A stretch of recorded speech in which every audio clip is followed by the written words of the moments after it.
Laisser parler les saisonniers. Bonjour et bienvenue dans Laisser parler les saisonniers. Au programme de ce deuxième épisode, je vous propose de rencontrer Leïla, qui nous raconte qu'est-ce que c'est pour elle les saisons. Alors, je m'appelle Leïla, j'ai 29 ans et je suis chef de rang au Basurto à Tignes. Toi, t'en es où au niveau des saisons ? Est-ce que c'est ta première saison ? Est-ce que t'en as déjà fait d'autres ? T'es comment ? C'est quoi pour toi un saisonnier, la vie de saisonnier ? Alors, moi, j'ai déjà fait des saisons plus été que hiver. J'ai fait une saison d'hiver, malheureusement en 2020, pas la meilleure. Et j'avais arrêté pendant un petit moment. Et là, je suis retombée dedans cette année. À la base, c'était juste pour cet hiver et cet été. Et je suis déjà en train de me dire que ça va se prolonger l'année prochaine. Pourquoi en 2020 ça s'est mal passé ? C'est un mauvais choix ? C'était le Covid. On a dû descendre de notre montagne au mois de mars. Alors qu'on vivait sur notre petit nuage, c'était un peu bizarre. C'était ta première saison du coup ? C'est la première fois que tu faisais l'expérience de la saison là-bas ? C'était la première fois que je faisais une saison d'hiver. Ouais. Qu'est-ce qui a fait que tu t'es dit, que ce soit été ou hiver, j'ai envie de faire une saison ? À la base, c'était plus pour le côté aventure. Le fait d'aller un peu partout pendant 4-5 mois, de connaître personne et de se laisser porter un peu et de se dire que c'est éphémère. Donc si ça se passe pas bien, c'est pas grave, c'est terminé. Et en même temps, ça te laisse le temps de savoir ce que tu as envie de faire après, sans te poser dans un CDI et d'avoir une vie métro, boulot, dodo un peu chiante. Est-ce que tu penses que c'est lié du coup le fait de partir en saison et de pas forcément savoir ce qu'on veut faire ? Non, pas forcément. Je pense qu'il y a des gens qui savent très bien, mais en tout cas, moi, c'était pas mon cas. Je savais pas du tout et je crois que je sais toujours pas.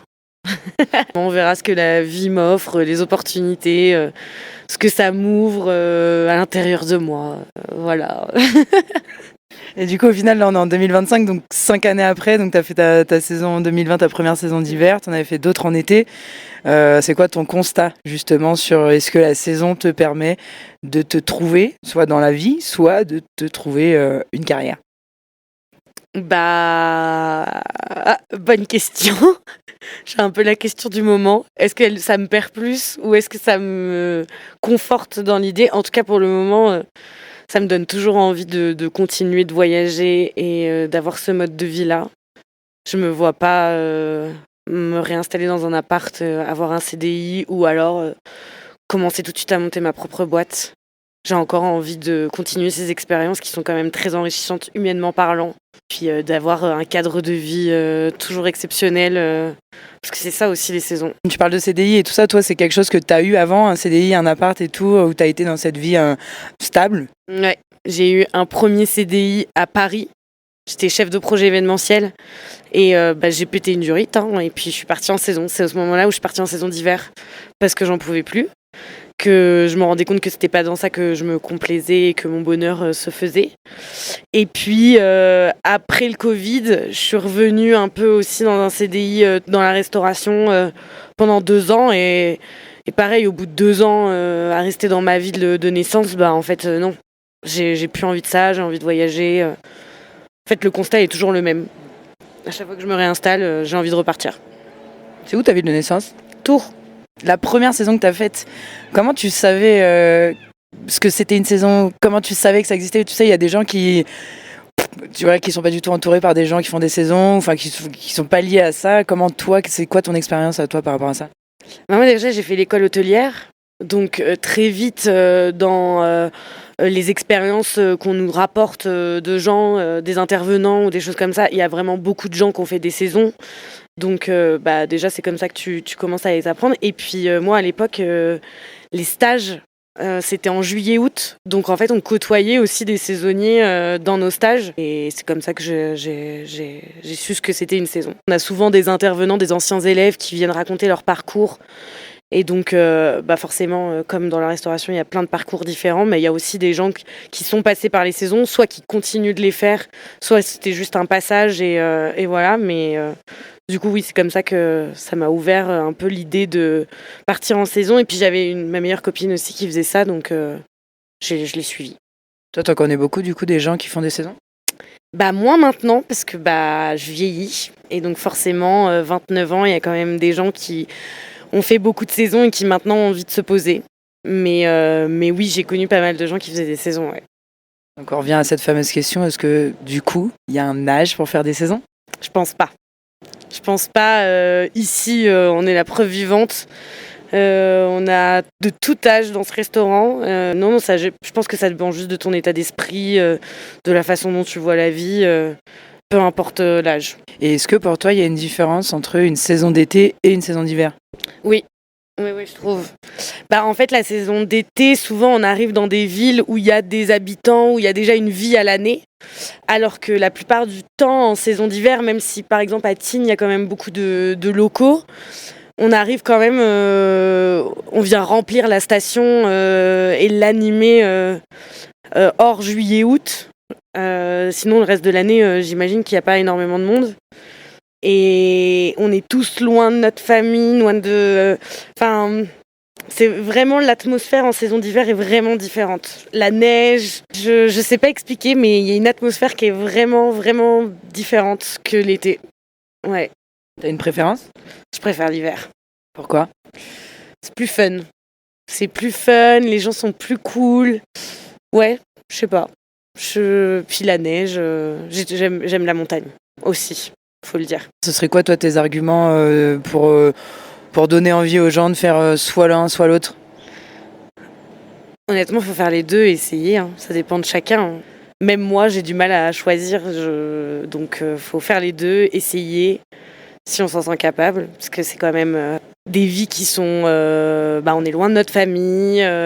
C'est des vies aussi où tout va très vite, les émotions. On vit un peu tout à 1000 à l'heure. On vit tout le temps tous ensemble, donc il faut être aussi capable de vivre avec les autres. Je sais que c'est pas facile pour tout le monde. Et puis après on voit quoi. On avise. Je pense qu'il faut avoir une grande adaptabilité. Il faut être un minimum sociable. Parce que entre ce qu'on t'a vendu et ce que tu as à la fin, il y a toujours une petite désillusion. Donc il faut pas non plus... être strict. Il faut se laisser aller, il faut relativiser aussi beaucoup relativiser et se dire que c'est que 4-5 mois et qu'en vrai il y a d'autres avantages. Faut pas rester bloqué sur un truc en particulier. Pour toi, c'est dur justement les saisons? Non, c'est pas dur. Il y a des moments plus difficiles que d'autres, c'est sûr. Il y a des hauts et des bas comme partout, dans n'importe quel job. Mais faut très vite te raccrocher à ce qui te motive à être ici. Quelle est la chance que tu as d'avoir ce cadre de vie, d'avoir ces opportunités. Et ça fait que ça devient moins dur. Moi, le seul point sur lequel je négocierai jamais, c'est le respect. Si on vous manque de respect, vous n'êtes pas bien dans votre travail, on vous humilie ou quoi que ce soit, là vous prenez votre jambe à votre cou et vous partez.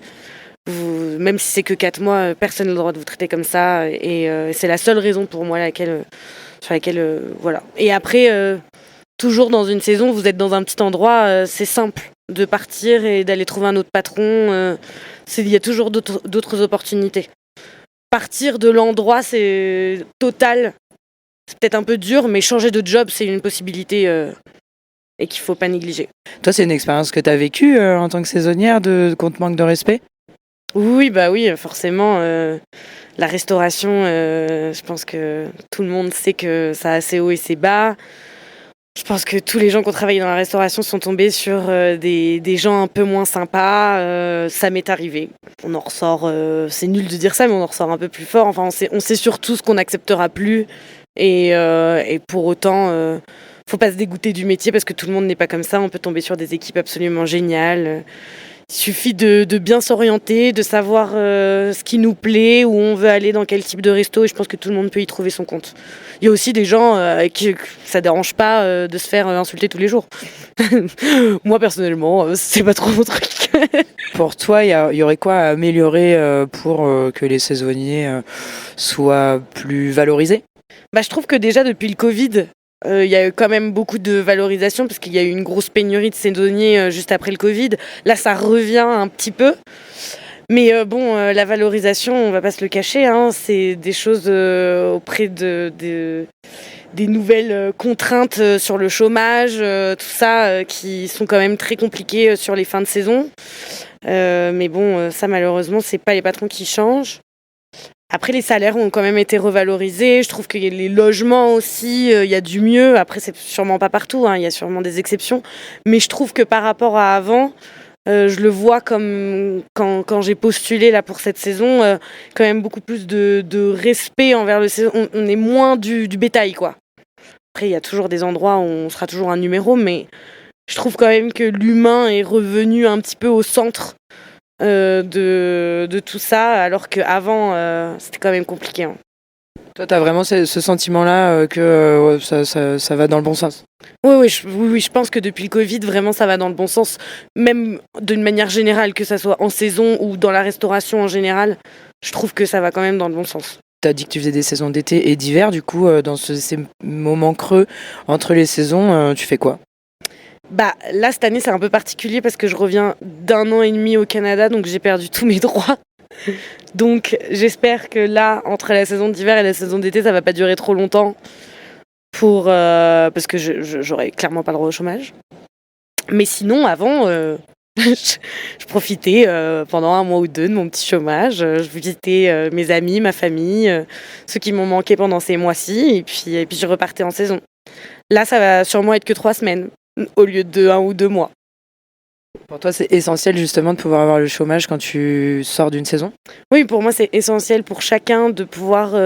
C'est des mois qui sont intenses, où parfois on a 1 jour de congé, ou même pas du tout, hein, des demi-journées. Ça m'est arrivé des étés d'avoir que des demi-journées pendant des mois et des mois. Donc c'est important de se recentrer et puis de voir sa famille, ses amis, enfin ceux qu'on considère comme ses proches, pour aussi se retrouver et repartir de plus belle, quoi. C'est important. Et puis aussi de voyager. Parce que pendant ces temps-là, on a envie aussi de nous profiter de tout cet argent qu'on a gagné pour aller découvrir le monde ou juste la France, ou l'Europe. Mais ouais. Ça, c'est un choix de vie. Du coup, toi, tu as choisi ça et potentiellement, il y a des gens qui écoutent et qui sont dans cette vie dite classique et qui n'ont pas ces temps de liberté. Est-ce que toi déjà tu penses quoi de ça, et est-ce que c'est quelque chose où tu as déjà eu des remarques un peu délicates, désagréables du fait de ton statut de saisonnière? Et après, je pense que tout le monde n'est pas fait pour ce mode de vie. Il y a des gens qui arrivent à trouver la liberté dans leur week-end, dans leur samedi dimanche, dans leur semaine de vacances scolaires, et tant mieux pour eux. Mais des remarques délicates, oui, j'ai dû en avoir, mais alors franchement, ça me passe vraiment au-dessus. Parce que pour moi, chacun son mode de vie, je juge pas le leur, ils n'ont pas à juger le mien. Mais en tout cas, de mes proches et de ma famille, jamais. C'est ceux qui comptent pour moi me voient heureuse dans ce mode de vie, et je pense que c'est juste ce qui leur importe. J'ai la chance d'être bien entourée. Parce que tu connais des gens qui ne sont pas compris par leurs proches du fait d'avoir choisi ce mode de vie de saisonnier? Oui, ça m'est déjà arrivé de discuter justement avec des saisonniers où ils me disent moi, mes parents, ils comprennent pas.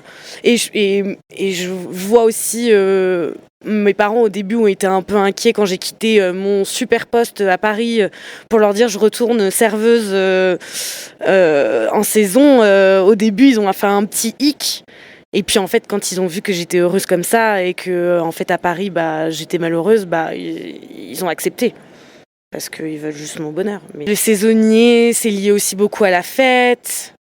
Et puis à des modes de vie un peu roots. Donc forcément, pour des gens qui sont très dans un cadre social très classique,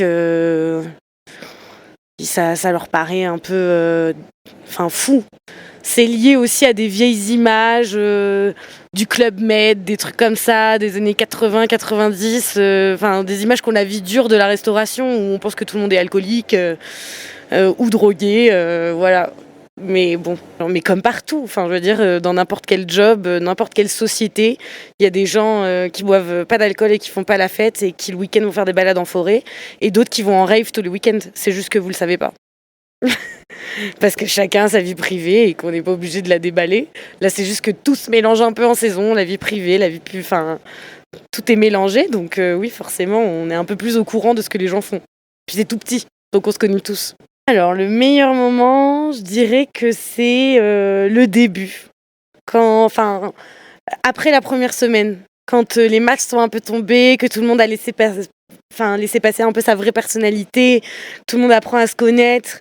Il n'y a pas encore d'histoire, de jobs qui se sont mis, pas de conflit, tout ça. Tout est un peu rose. Et puis, on est encore à la découverte. Donc, je pense que c'est ça que je préfère. Et ce que j'aime le moins, c'est le milieu, là, où ça commence un peu à se tendre. Mais après, ça se recale. Tout va bien, c'est juste le petit pic, là, il y a trop de touristes, on travaille beaucoup, les esprits s'échauffent, donc voilà. Mais après, ça revient calme.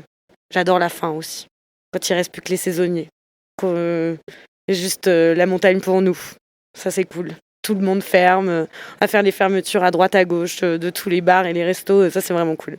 C'est quand même souvent rythmé par ces petits pics. Et c'est quoi le truc le plus fou qui t'est arrivé en saison ? Je me suis cassé le bras le 25 décembre cette année, alors que ça faisait même pas une semaine que j'étais là. Voilà. Bon. C'est beau ça. Ouais, je me suis cassé le poignet, mais j'ai quand même continué à travailler et j'ai pu rester ici. Mais j'étais à 2 doigts de rentrer. Hein. C'était un peu triste, ça, par contre. Mais non, j'étais vaillante. C'est la première fois que tu te blessais en saison ? Ouais, vraiment. C'est la première fois que je me cassais un truc tout court. Donc, ça fait bizarre. Mais la plaque de verglas m'a pas loupé. Ouais, même pas de ski, quoi. La honte. T'as un conseil pour que les prochains évitent ? Alors, ne sortez pas en Doc Martens quand il y a du verglas. Parce qu'en fait, on pense que les Doc Martens, ça agrippe, mais pas du tout. C'est de la merde, ça glisse. Que vous soyez ivre ou non, d'ailleurs. Je souhaite une très belle fin de saison à tous les saisonniers qui nous écoutent. Profitez. Et puis ceux qui ont envie de se lancer dans l'aventure, go hein. Si ça vous plaît, tant mieux. Si ça vous plaît pas, ce sera qu'une petite partie de votre vie et voilà. Qui ne tente rien à rien. T'as des plans pour trouver du travail en saison ? Enfin, c'est quoi tes tips à toi ? Est-ce que tu penses qu'il faut des contacts pour trouver du travail en saison ? Non, pas forcément. Alors moi j'ai une technique aussi. C'est envoyer en candidature spontanée dans des restaurants qui vous intéressent. Parce que avant de publier des annonces, ils vont toujours dans leur boîte mail. Et si votre profil les intéresse avec un bon mail de motivation, ça peut toujours jouer. Et ensuite, les groupes saisonniers Facebook, tout ça. Indeed, Pôle emploi, l'hôtellerie-restauration aussi beaucoup. Mais ouais, c'est pas compliqué de trouver du travail. Laissez parler les saisonniers.